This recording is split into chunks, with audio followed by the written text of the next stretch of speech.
ഇന്നിങ്ങനെ വെറുതെ പുറത്തിരിക്കുമ്പോൾ French fries ഉണ്ടാക്കിയാലോ എന്നൊരു തോന്നാൻ കാരണം വേറൊന്നല്ല. ഇമ്മ എന്നോട് ഇന്നലെ ചോദിച്ചായിരുന്നു ഫ്രഞ്ച് ഫ്രൈസ് ഉണ്ടാക്കിക്കൂടിയെന്ന്.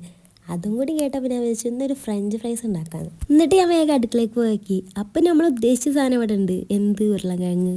ഞാൻ എപ്പോഴും വിചാരിക്കലുണ്ട് ഫ്രഞ്ച് ഫ്രൈസ് ഒന്ന് ട്രൈ ചെയ്ത് നോക്കണമെന്ന്. ഇതുവരെ ഞാൻ ട്രൈ ചെയ്ത് നോക്കിയിട്ടില്ല കേട്ടോ. ഇത് ഫസ്റ്റ് ട്രൈ ആണ്. 2 ഉരുളക്കിഴങ്ങ് എടുക്കുക. ഞാൻ ഫസ്റ്റ് 3 ഇട്ട് എടുത്ത് അതെങ്ങാനും കൊളായാലോ വിചാരിച്ചിട്ട് ഞാൻ 2 ആക്കി. ഇത് ഉണ്ടാക്കാനൊക്കെ ഭയങ്കര സിമ്പിൾ തന്നെ കേട്ടോ.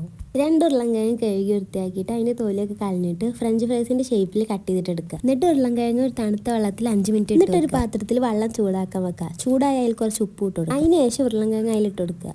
ഒരു 5 മിനിറ്റ് അതിലിട്ട് വേവിക്കുക. എന്നിട്ടൊരു കോട്ടൺ തുണിയിൽ ഇട്ട് കൊടുക്കുക. വെള്ളം പോണത് വരെ അത് അതിൽ വെക്കണം. വെള്ളമൊക്കെ പോയതിന് ശേഷം ഒരു പാത്രത്തിൽ ഇട്ട് കൊടുക്കുക. എന്നിട്ട് അതിൽ കുറച്ച് കോൺഫ്ലവറും അരിപ്പൊടി ഇട്ട് കൊടുക്കുക. എന്നിട്ട് ഇതേപോലെ എല്ലായിടത്തേക്കും സ്പ്രെഡ് ചെയ്ത് കൊടുക്കുക. കൈ വെച്ചിട്ടൊന്ന് മെല്ലെ മിക്സ് ചെയ്ത് കൊടുക്കുക. അതിന് ശേഷം കുറച്ച് ഓയിൽ ഒഴിച്ചെടുത്തിട്ട് നല്ല ഫ്രൈ ചെയ്തിട്ടെടുക്കുക.